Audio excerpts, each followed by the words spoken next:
Wouldn't it be amazing if Google could understand that the words that you use when you're doing a search, well, they aren't just words. They refer to real things in the world.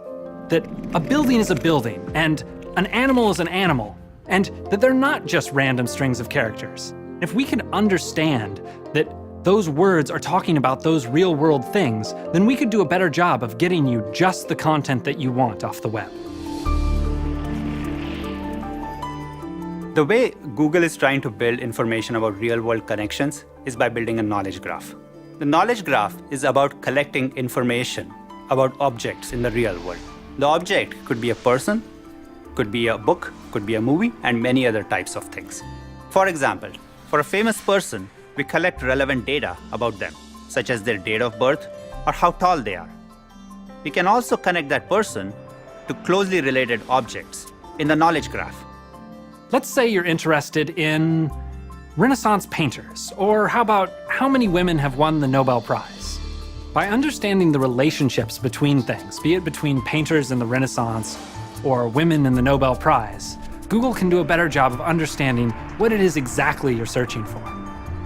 One of the first features we are going to introduce, which applies the knowledge graph, is a panel next to the web results. When you have a question to answer, others may have come to Google already to search for the same thing. Google can jumpstart your research process by combining the information that others found useful with the information in the knowledge graph. All of the collective human wisdom that comes through our search engine, what people are searching for, tells us what are the interesting things to put in our database. Take Leonardo da Vinci.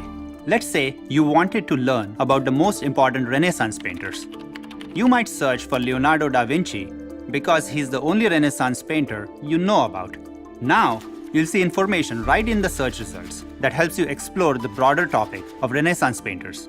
You'll see some of the most famous paintings from that era, like the Mona Lisa, and discover other painters of that time, like Michelangelo and Raphael.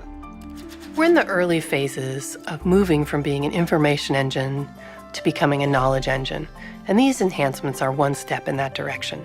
As we grow the knowledge graph and make it larger and richer, we're really excited at the opportunity we have to understand more of the user's queries, to understand more about the information that's out there on the web, and intelligently connect the two to each other.